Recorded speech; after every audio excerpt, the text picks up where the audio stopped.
Welcome to Finlos Asks. I am happy to introduce you to Aarum Youn-Heil. Aarum is a Ph.D. student in Mass Communication and Entertainment Media Studies at the University of Georgia. Her focus is on the intersections of racial representations in media, interracial communication, and racial identity. But when I met her, she was a high school sophomore who had just joined my creative writing class. One of the most rewarding aspects of being an educator is when the opportunity to catch up with a former student arises, especially when that student is one who had such a large impact on how I view the profession and its importance. As she was in her second year of high school, I was in my second year of teaching. And so while not in the same aspects, we were both dealing with identity issues and the growing pains of maturation. One of Aarum's greatest strengths is that she has never shied away from an honest response to a situation. And on more than one occasion, she not only spoke her mind to her classmates when they needed to hear it, but to me as well. And she also helped me to understand that a student isn't just an individual, but a cluster of interacting relationships and identities, each adding complexity to that person. As I spoke to her in this conversation, it was such a pleasure to hear how all of those potential avenues for growth that I observed in her as a student have developed and changed in her adulthood. In this episode, you'll hear how she found her way to enjoy studying, how she tried to disguise her Korean culture in her childhood, and how the loss of her brother changed everyone in her family.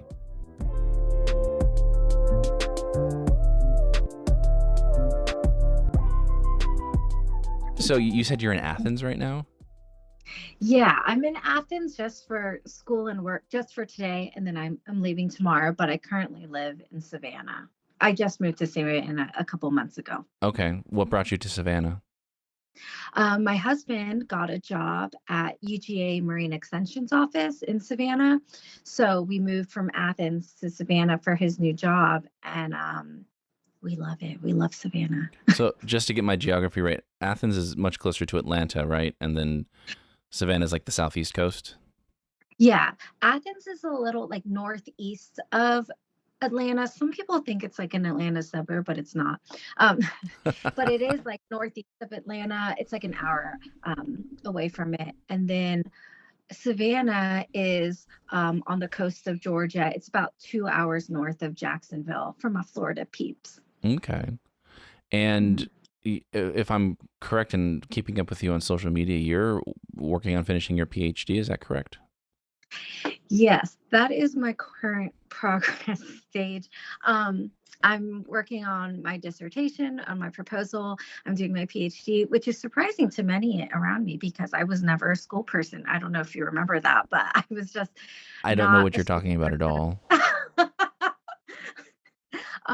Yeah, so that kind of came from left field where I was like, oh, I hate school. And then at some point in my life, I was like, I guess I'll do school forever. So, and my husband also was getting his PhD here in Athens at UGA. And what is your doctorate going to be in?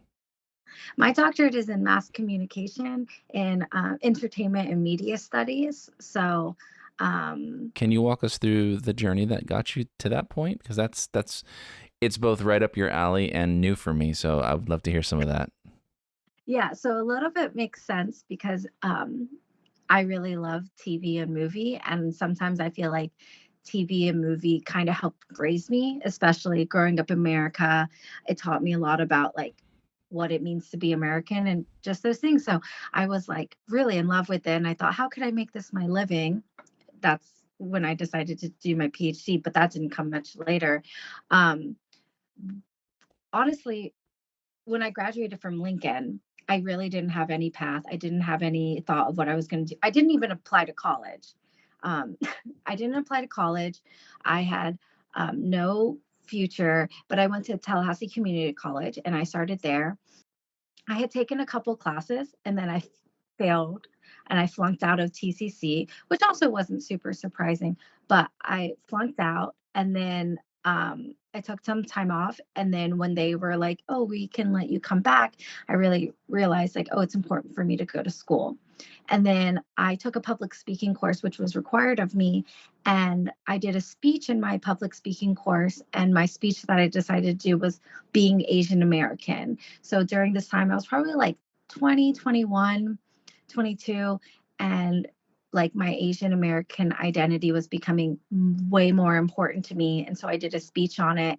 And my professor at the time asked me, "Hey, I really liked what you had to say. Would you want to do a TED talk here at TCC about it?" And I was like, "Who, me? Okay." And I did it, and it made me feel really accomplished. At that point, I hadn't really done much school wise.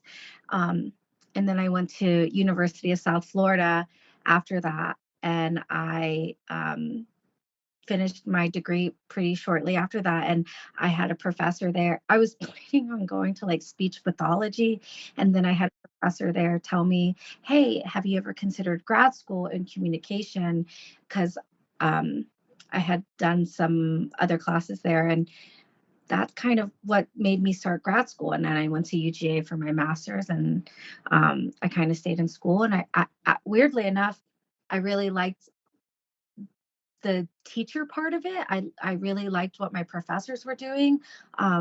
You don't know this, but I even talk about you to my professors. Like I've said, like I've had a lot of teachers in my life have a lot of faith in me, even if I did it. And I've liked the influence they've had on students. And that kind of inspired me to stay in the academia and want to be like a professor in communication. Hmm. Well, thank you. That's hugely humbling, but also not surprising. And I said it tongue in cheek a few moments ago when you talked about how you weren't much of an academic student.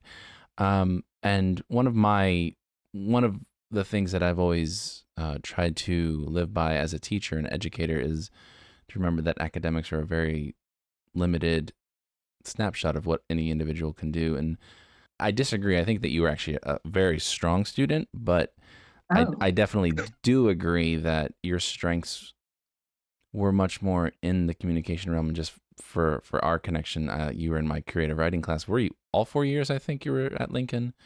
Um, I started my first year, I was in journalism. And then my uh, sophomore year, I came into your class when it was still like, it wasn't in that new classroom. hmm It had no, well, I guess your other classroom didn't have windows either, but No, but it I, was the new building.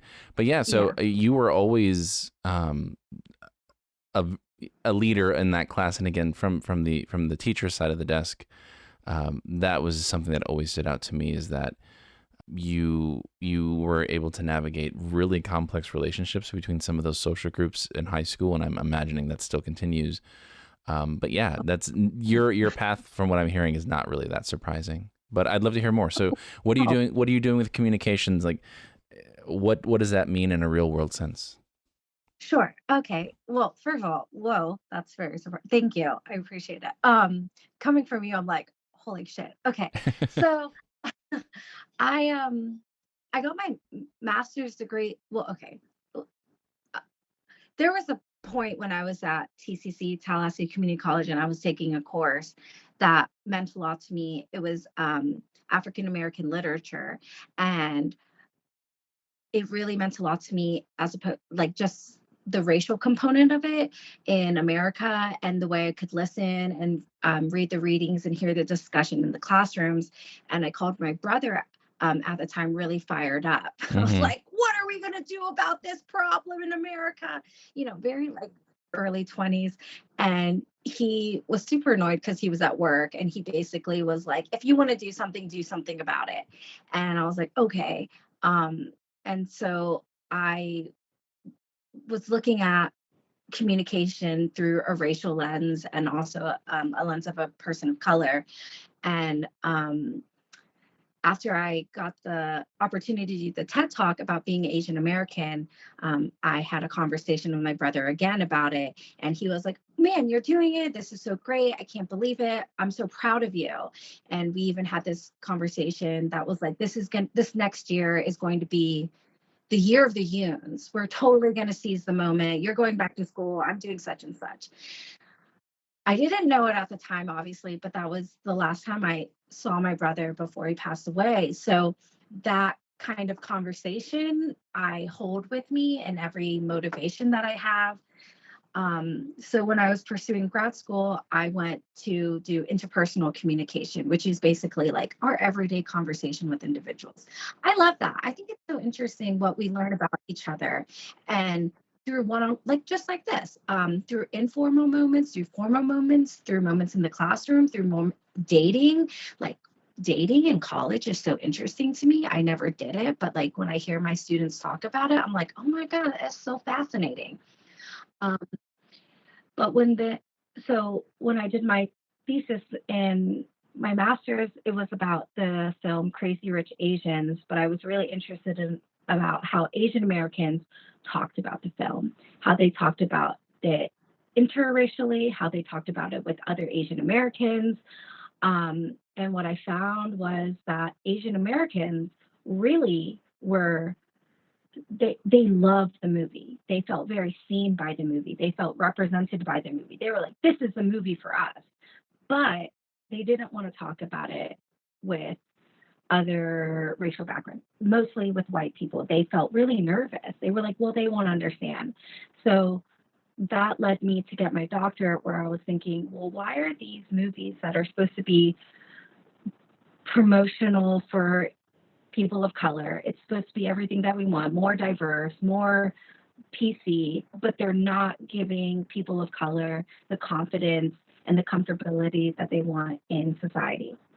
So I ended up going to get my doctorate still at UGA, but in a different college in mass communication, where I could look at more of like the media component of it, and not just like how we're talking about it, but maybe where things are happening on the production end. And so that's kind of where I'm at now, where I'm still having this confusion of this contradiction where, hey, this is everything we said we wanted to be on screen, but it's not really doing what we want for the community, and people are still dying. I really find that interesting when you're describing Crazy Rich Asians and that specific group of people feeling represented, seeing themselves finally, but being hesitant to share it with other groups, maybe being protective of it. Where does that come from, do you think? Honestly, I don't know, because when I did interviews with 30 individuals, and I was not expecting that. I thought it was going to be this other end where it's going to be like, we're so represented, we want everyone to know about it.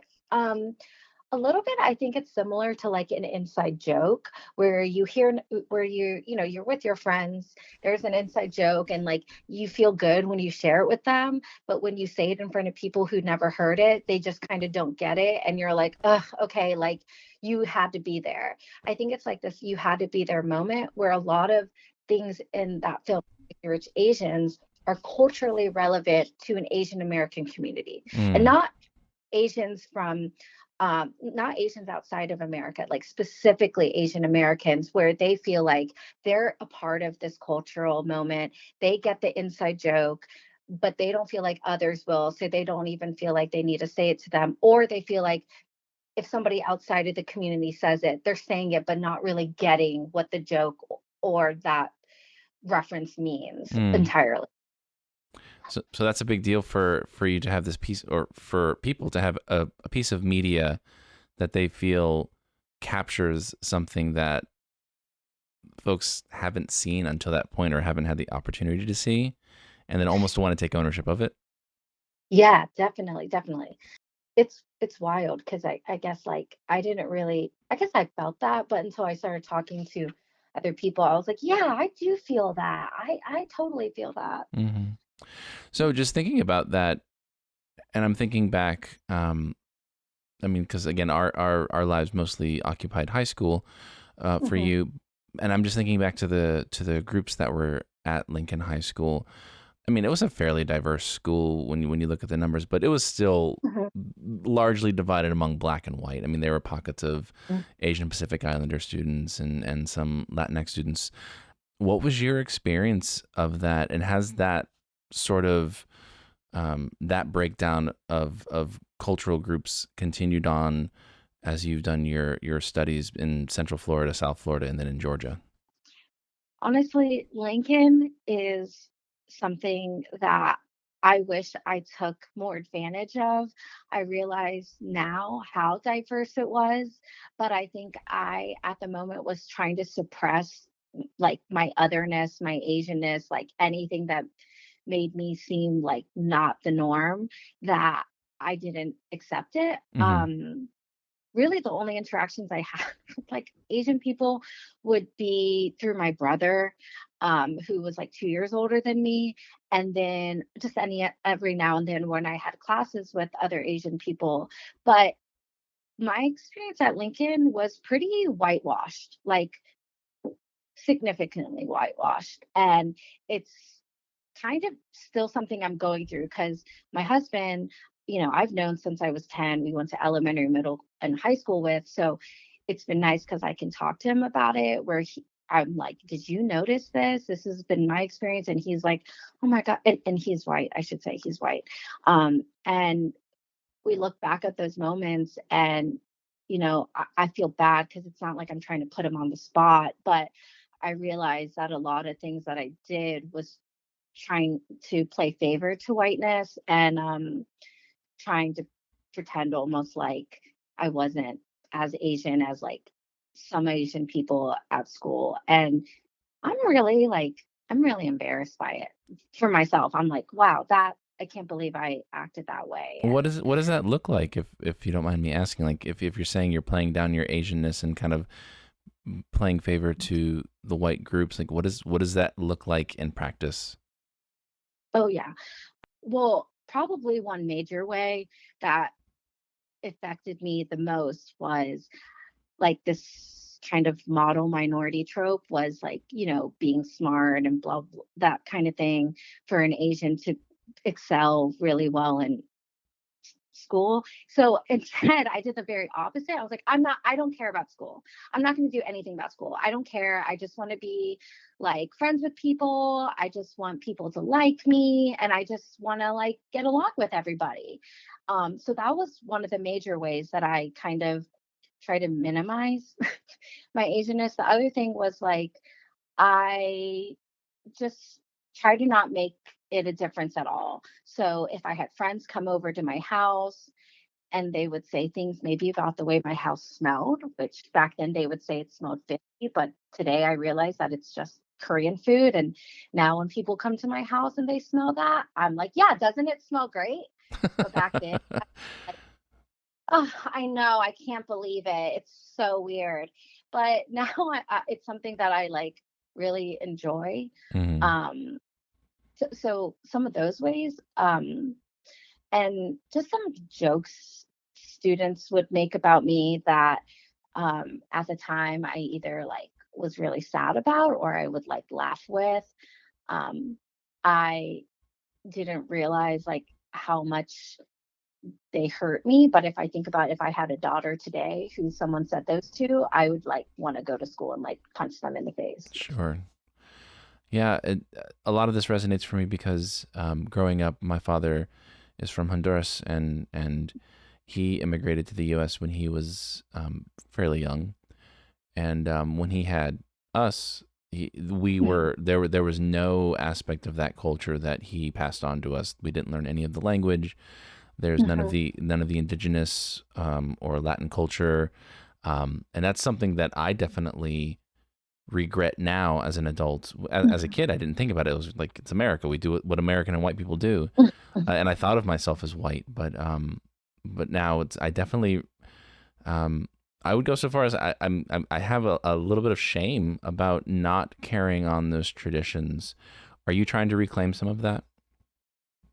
Um, yes, but I don't know in what ways. Hmm. I don't know in what ways. I think a little bit of maybe the whole reason why I'm doing the research that I do is try to like, there's like a running joke that it's like, research is me search. So I feel like a little bit of this is me trying to like find my own way of being Asian American, which I have found is really common. Like the way I feel when I talk to people, that others feel, and not just Asian Americans, but other children of immigrants, or other just other people have felt the same way. But I do wonder that, when I have kids. So I don't know, for you, has that been like something, I know you have two children now, or I guess they're not like children, they're like adolescents almost. But do you find yourself like finding ways to continue some of it? Oh, for sure. And thank you for asking. Yeah. I mean, to be honest, it's actually it's one of the strongest points of conflict that exists between Eva and me, because Oh, she's from Spain, and mhm. her father was Cuban, so she's fluent in Spanish. We both grew up in Miami, but her experience was vastly different from mine in that she was embedded in the Caribbean and European Spanish cultures. And so her experience of reclaiming some of the culture is actually shedding some of the colonial aspects of being a Spaniard and reclaiming some of the Caribbean, Latin Caribbean, Afro Caribbean elements that her family kind of shied away from, but she's fully embraced and was raised in the Latinx culture. But one of Wow. yeah, so but me not speaking the language has and continues to be a huge point of not so much conflict, but definitely a gap in what we had intended to do with our kids. Like we wanted our children to be fluent in Spanish and English, bilingual. Yeah. They're Spanish citizens. They have dual citizenship, so that is definitely something that I have not followed through on, and it's something that I definitely have some pretty negative feelings about in terms of the cultural things. But yeah, Yeah. I wish that I would have acquired more of that as a young person, and that my parents, who were certainly raised with certain ideas about what immigrants look like and sound like and should do when they come to a different country, pass that on to me. And I've had to do a whole lot of unlearning, thanks to a lot Yeah. of guidance and work from an amazing partner, and a lot of like reflection on who I am as a reformed half white person. Yeah, it's rough, but it's interesting. It's always really interesting, and so our kids are very aware of that aspect of their culture. And we'll jokingly say like, "Oh my God, that's so white," and we'll make fun of each other, like we'll poke fun because growing up in Tallahassee, like the vast majority of their classmates are very white, Yeah. and so we're very sensitive to that, and we try to reinforce and emphasize the importance of diversity. So for sure, the short answer is yes, for sure.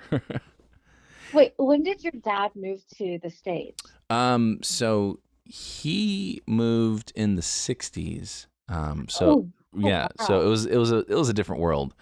He came and was beaten up, and all of the typical Yeah. immigrant story in the '60s. Yeah. So I don't begrudge him what he had to do to assimilate. I just wish that it didn't also ha- ha- he I wish it wouldn't have ended up with him and just learning so much cultural shame, because Yeah. he's now what, 84, and he's still, I'm sorry, 70 Wow. 74 74. He's not that old, Oh, 74. I mean, that's still, He's pretty old. No, wow. 74, and he's still unlearning that stuff. Oh, he's an older parent. He is. Yeah, I'm the youngest of five. Like my oldest sibling is 12 years older than me. Oh, So I no idea. Wow. yeah, yeah. So definitely, it's a never ending, hopefully never ending process of just figuring stuff out and trying to make sense of it.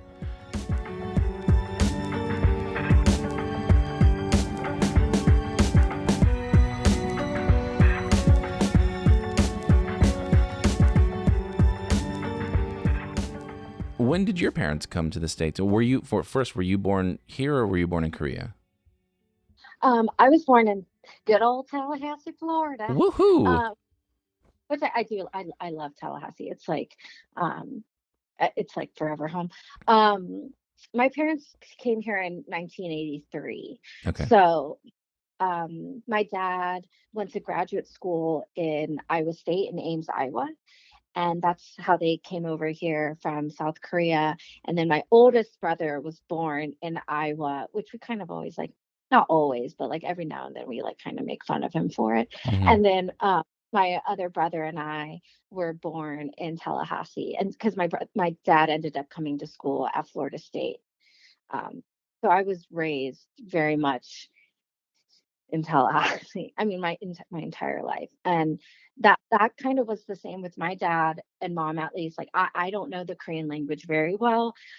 I can read it somewhat, but I'm not nowhere fluent.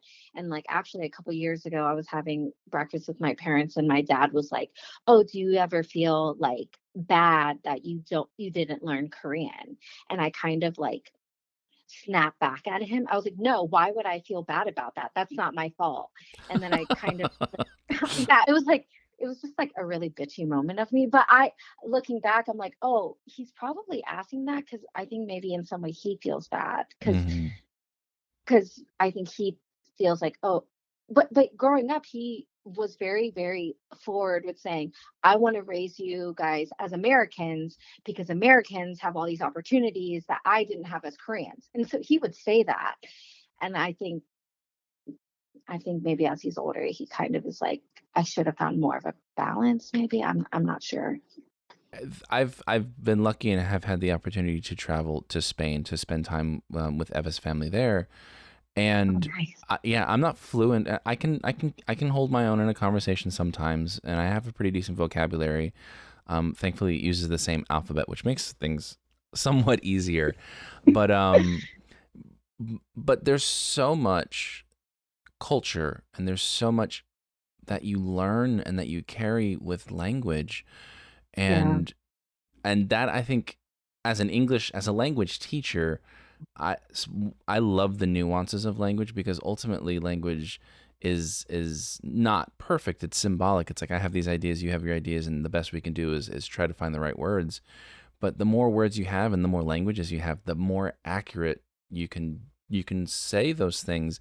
And so there's moments of intense jealousy that I have with people who can speak multiple languages because Yeah. they have such so much deeper of a well to pull from. Hmm. And Hmm. not only just for describing things, but I think that words carry then the language carries the history of families and of people. And so there's Hmm. just whole aspects of my history that I just don't know. I might not ever know because if I'm gonna learn it, it's gonna be in translation, and it's just not the same. So yeah, that's rough. That's so true.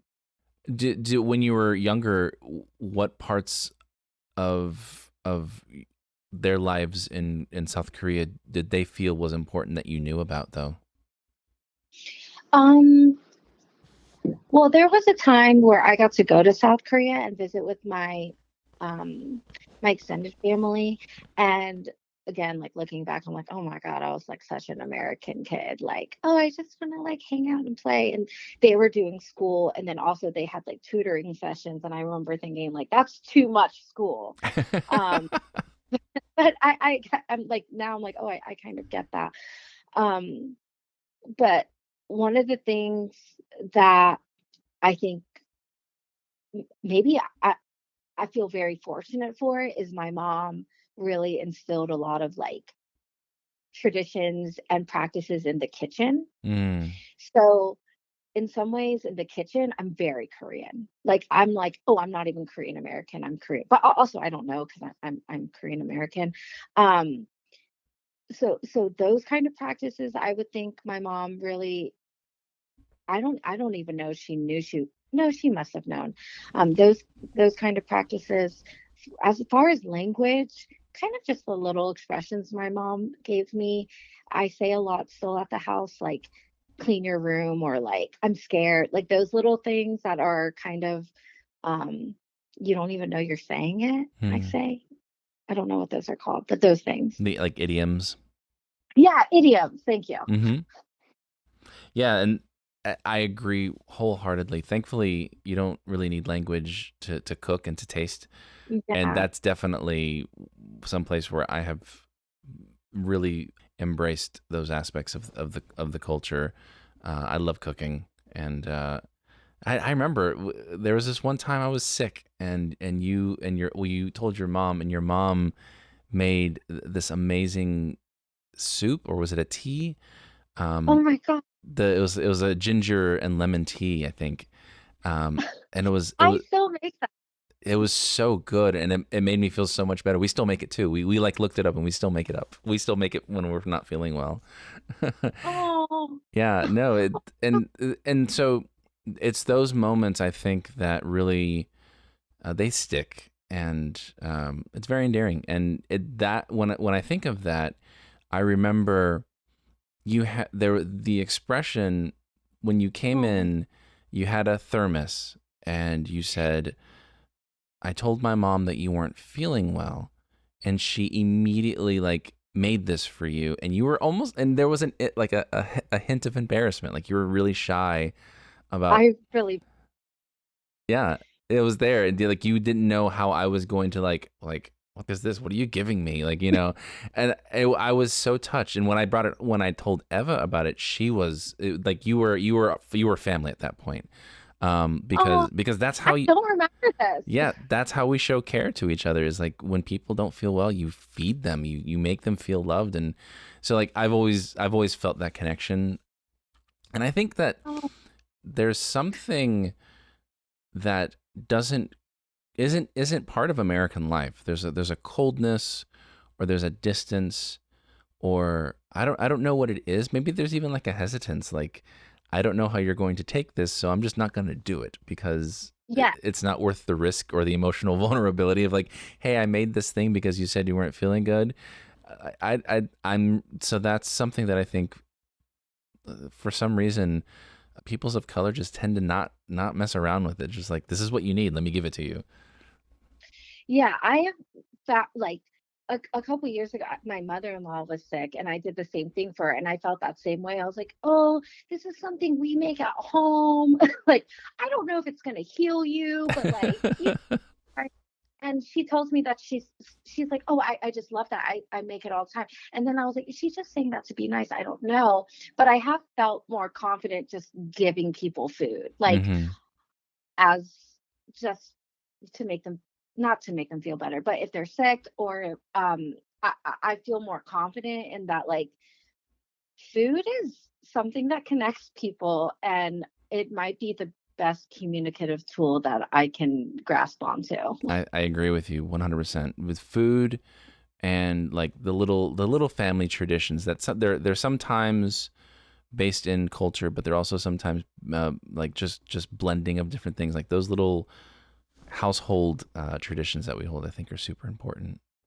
Yeah, and I will say, my husband Austin, his family is from Mariana and Bonifay, Florida, like Hmm. the Panhandle, Florida, very country, and they have been just like very open with me and like receptive. And so Thanksgiving, we go to his family's country house in Bonifay every year. And I always bring bulgogi, which is the Korean beef.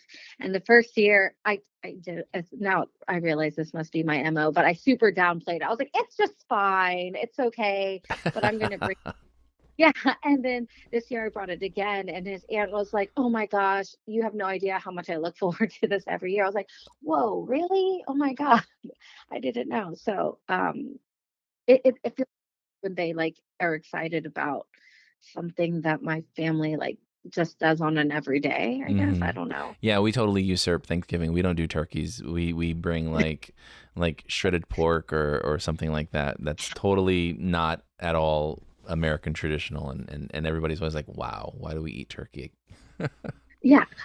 I also I love your Instagram. You always post all the food you bring. And I remember like one year when we had like our creative writing get together or whatever, and it was Hmm. that Tom Brown brought bruschetta. Yes, the Wait, no, bruschetta. bruschetta. Yeah. How do Hmm. you say it? Hmm. Yep, like the toasted And that was bread the with. first time I Yeah. had it.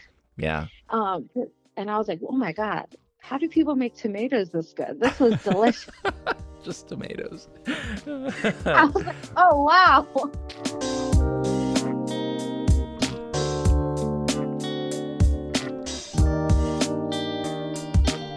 Well, I want to go back to something that you said, and Okay. I apologize in advance because I'm just gonna say it, but like when you talked about the year of Youn and the connection that you had with your brother, Mhm. how do you still feel that presence in your life, even though he is no longer with you? Um, it's like really hard because I want to try to feel it every day. The biggest way I feel it, well, actually, I guess it's kind of changed. Initially, the biggest way I would feel it was with his friends. So his friends that also went to Lincoln, I've grown really close to. Mm-hmm. Like, they were 2 years older than me, so I didn't really hang out with them that much. But after my brother passed away, they really accepted me, and hearing the way they joke with each other, like very, I don't know. It felt like my brother was around. Um, Like you almost got that was adopted by them. Yeah, hearing stories about him, honestly, um, after my brother passed away, which, by the way, you coming to my brother's funeral service, like, I don't know if you realize how much that meant to me. Like, it made, I, if I keep talking about it, it'll make me cry. But I just am like so greatly appreciative. It caught me off guard, and it just made me like feel like how immense the love in the room was. So thank you. Of course. Yeah. Okay. Um, but hearing stories about him is also one of my favorites. Like, I love hearing stories about him. So whenever I run into people and they find out that I'm his sister and they're like, "Can I tell you something?" I was like, "Yeah, tell me good stories, bad stories. I love it." Recently, it has been through my oldest brother. My brothers and I were 3 years, no, we're like 2.5, 2 years apart. I'm the youngest. Henry Patrick, he goes by both names, is the middle child. And then my oldest brother, Paul, who is maybe closer in your age. What year were you born? He's born 85. I'm 82, so he's a couple years Oh, younger, just a couple oh, though. um, he and I were not super close just because he was older and he also lived in Korea for 5 years. And it took us a really long time because um, we always had Patrick around. But these last like year or two, he and I have grown really close. And just being around him, I can start seeing these parts of like my other brother around that are so natural and organic, like just joking, talking about the past. And it's like, oh my God, like I don't have to explain this story from when we were kids because you were also there, those kind of things. And then also like food, definitely food, like always food. Yeah. Does it? Do you still? I mean, not a question of missing it because that's something that never goes away. But do you still Mhm. feel like the missing of him, like his presence not being there? Like, how does that show up for you? Yeah. Um, I have a hard time with it because, well, again, with his friends, I've been like really fortunate to kind of go to his friends' weddings, hear about when a baby announcement, all these big moments, and I get really excited that I'm being a part of it and invited to it.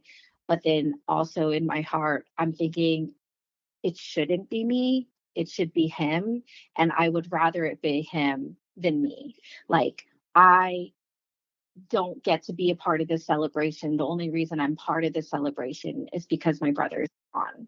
So those, it's it's like a weird feeling where I'm like, yay, but also like I wish it was him. Um, Also, in just like my own things going on in my life, when I got married, that was another example of like both, oh my God, I'm really excited to get married, but also like, oh, I wish my brother was here. Mm. And then definitely like the hard points, like the things that go on with my family. He's always kind of been the one to be like really able to talk people down without making a big deal about it. But I'm the opposite. I have to make a big deal about everything with my family. So I don't really have his like flair for that, I think. Well, I think I'm. It is definitely. I'm trying to say this in a way that is both truthful and kind. Um, one of the things that is very endearing about you is when you have something to say, you will always say it, and you're direct. And I think that is when I think that it is also an American or white trait to sort of like be gentle or to be afraid to hurt people's feelings. Whereas directness sometimes is necessary, and you have never shied away from that sort of thing when you have something to say, or when somebody's like doing something that's not okay. Like you just cut through it, and there were some hot moments that I remember seeing you, and I'm glad to hear that still continues. Oh, well, thank you. It's one of the things that I work on, but it doesn't seem to go away. I can't fix it. I don't. There's nothing to fix. I don't think you I, should. oh, thank um he's like very similar to that, so I appreciate it, because sometimes I like hearing when like I laugh and people will tell me like, oh, that sounded like your brother. Mm, Before, used to piss me off, like I'd be like, oh, I'm my own person. right. And then now I'm like, thank you, oh my god, I love that. he um, he lives in you a little bit. yeah, definitely. But I mean, actually, like more recently, I've been finding it also in just like the everyday mundane things, like being bored. I feel like texting him and being like, I'm bored. And I'm like, oh, that's been weird. And then also, as I'm getting older, like I see lines on my face. And sometimes I think like, oh, I wonder what he would look like um this many years later. How did it? And so I'm thinking of my own experiences, which is not the same. Mhm. But when my mother died, I was still pretty young. I was 20, and Oh, wow. not at all the same like sort of loss. I'm not trying to make the comparison, but what I'm considering is how when you lose somebody really close to you, especially immediate family, it really brings those family members into a new light, or you see them differently because like the fundamental nature of the people who are closest to you shifts, and people have Mhm. to take new roles or just do different things. Has the way that you viewed your parents or your surviving brother have like have you come to view them differently, or did that change the way that you look at your family? Um, 100%. First of all, I think like even though you were 20 years old, I'm sure the weight of the loss of your mother, I can't, that's rough. So I know you're not trying to make it the same, but whoa. Um, but for me, for my brother passing away, I was 23 when he passed away, and my family, weirdly, we were fortunate that in those last couple of months we were actually all living together. So um in like April of 2014, my oldest brother Paul just moved back from Korea and he moved back with his 1 year old and his wife. And they, obviously they're transitioning. So they were living at my parents' house. I was also living there. And then my brother Patrick came to visit from LA, and he kind of got homesick while he was visiting. And so he was like, I'm going to move back and I'm going to join the army. So he moved back in like May of 2014, and my brother passed away in October of 2014. So from like May to August, we were all living together in the same house, and we hadn't lived in the same house for like 6 years. Um, and Patrick and I were sharing. It was so much fun. It was just like the greatest time. So when that it all ended, I think it was really abrupt for us.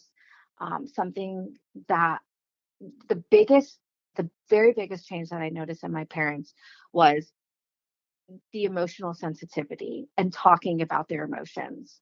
I was raised very much in a family where we do not cry, and if you cry, stop, and you should not show emotions that are anything. I don't even want to say positive. It was just kind of like we don't talk about things. Like I just didn't even, I would never talk about if I even liked a boy, if I like had like a best friend. Like we just didn't talk about those things. And the person kind of running that was my dad, and he was very much the one that changed it. So after my brother passed away, um maybe within a year, My parents decided to move houses. It was just kind of like really hard for them to be in that house. And I was at their house helping them move. And I was not in a good mood, and I was getting really irate, and I really wanted to like be mad, but I was trying not to be mad because like I didn't feel like it could be. And then my dad finally stopped me and he was like, "Hey, if you want to cry, it's okay to cry. It's okay to be sad." And I broke down.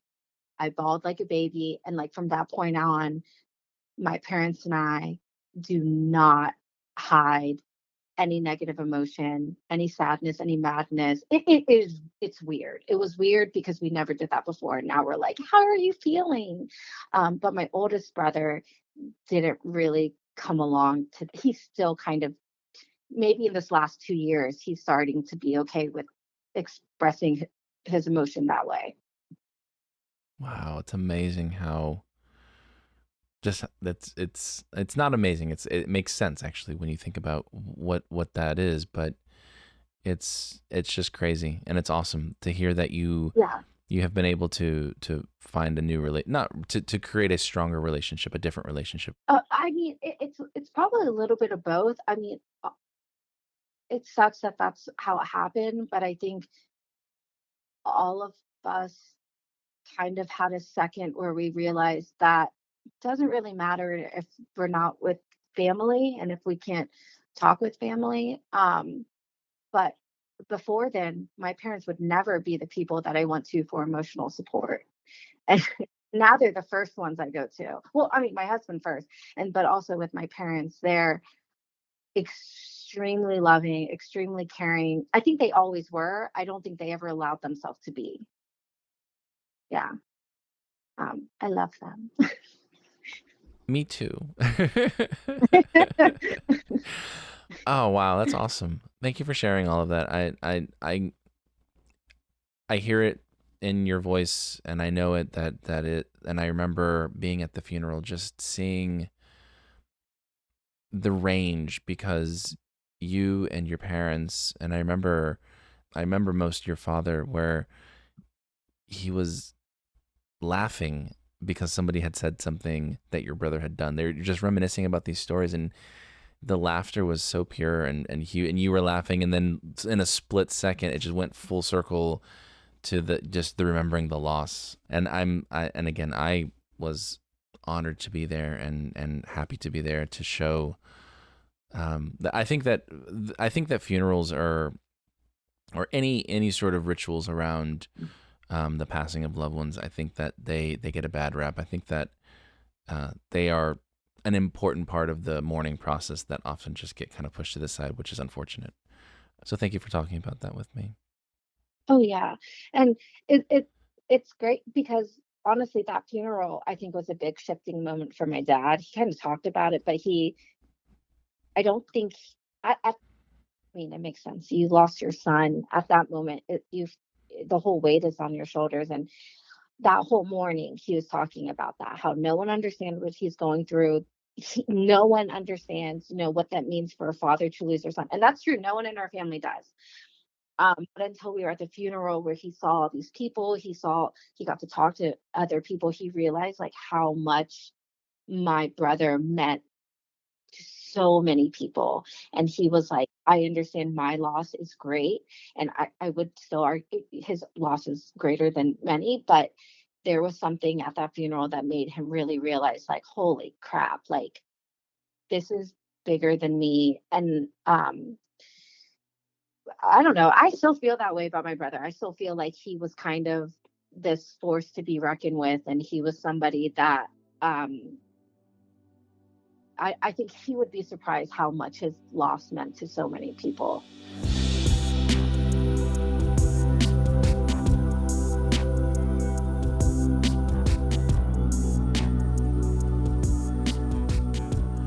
So as we're gonna start wrapping up here in just a few seconds, but Yeah. thinking back to where you were when we met, you're 15, 16 years old. Mhm. Um, do you still recognize that person who you were and who you are now? And what ways do you think that you've sort of both embraced that person, but also sort of grown? Ooh. Interesting question. I think I miss how creative I used to be. Um, but I think I've found new ways to be creative. Like, um, I kind of miss writing stories. I think my stories that I would write would be different today. And I always think like, oh, if I every November, I'm like, I'm gonna do NaNoWriMo, and I NaNoWriMo. never, yeah, and I never do it. But it's I never do. Anyways, but I think that, um, I think I'm just as loud and talkative. Like there was a point where I used to tell myself like, okay, I'm going to try to slow down how much I talk and like be less talkative and quiet. And I kind of just, I realized that's probably never going to happen. So then that's probably why I decided to be an educator, because no one can tell me to stop talking. Um, so I still feel that, but I do think I'm kinder. I don't think I was very nice all the time in high school. um, I mean, that makes sense. I was 15. Not everyone's the nicest person, but I think 15-year-old me would be very proud of how kind I've become and how, like, I think I'm more of a giving person rather than a taker. And I think I'm still just as outgoing. I think I'm still outgoing. Um, oh, and I work harder. I'm a harder worker. Like now I have an assignment and I finish it. Maybe Mm. not on time, but I'll finish it. What's on time? That's what I'm saying. You give me a deadline, I'll figure out which one it means. Exactly. Oh wow. And what are you optimistic about in the near future or in the medium range future? What are you looking forward to? Um, I'm looking forward to finishing my dissertation. Again, what is the deadline? I'm not sure yet. I'm looking forward to that, and I do really like being in the classroom forever for however long, you know, it means. And I like talking to people. Like that's the part of my research that I really enjoy, is talking with people and hearing their perspective on things. Um, What is your dissertation on before we wrap up? oh, uh, it's about racial stereotyping. It's Excellent. about racial stereotyping, not in the same sense that stereotypes are bad, because I think conceptually, when we frame it that stereotypes are bad, it makes us think negatively towards that kind of representation. But I'm more interested in how different films have used stereotyping to actually promote and highlight racial representation. So, for example, one part that I'm looking at, did you ever see the movie Everything Everywhere All at Once? We haven't seen it yet, unfortunately. No, but I really want to. Okay, you should see it. It's like it's my favorite movie. Yeah. I'm in love with it. Especially things that you and I have talked about today. It's a lot about like intergenerational trauma, immigration in the States, and it's also like fantasy and science fictiony.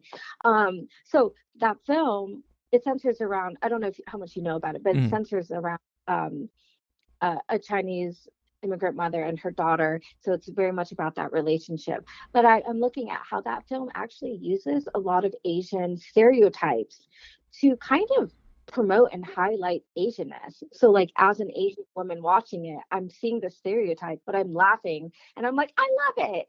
And so It's like the again, there's a hardworking laundromat kind of owner, that sort of trope that's about as far as I know about the setup. yes, yes. And the director even talks about that, where he's like, "Is this okay for me to do?" And he's like, "But that's really what my experience was. My Right. parents really did laundry." So yeah, a little bit of that, where I'm looking at that contradiction of how can here's an example of stereotyping that is being used, but it's doing the opposite of what we say it typically does. And then the other film I'm looking at is a documentary about the riots from in LA in 1992, which is much darker than the other film. It's called LA 92. It was on the National Geographic channel. It's interesting. I just very much remember those newscasts. I would have been 10 years old, so I remember when it was going on. It's crazy. Yeah, and I was only 1 year old, so everything I know about it is from conversation and very retrospect. So, it's interesting, and we're getting off track, and I'm sorry because you're just my neurons. But like just comparing that to the riots that were going on in the summer of 2020, like it's not that dissimilar, and it's really sad how little has changed. So that documentary came. Obviously, the riots happened in '92. Mm-hmm. The documentary came out in 2017, and it's almost it has the narrative is almost saying, "Watch out! This is going to happen again if we're not careful." And then they didn't know about 2020, and so it is very like, it's very sad. It's really sad because kind of like this inevitable, like, why does this keep happening feeling.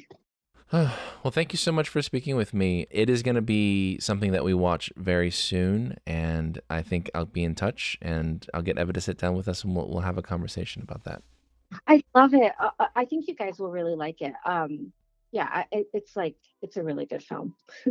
The documentary is also good, but it's but watch Everything Everywhere All at Once first because we for sure will. Thank you so much for speaking with me.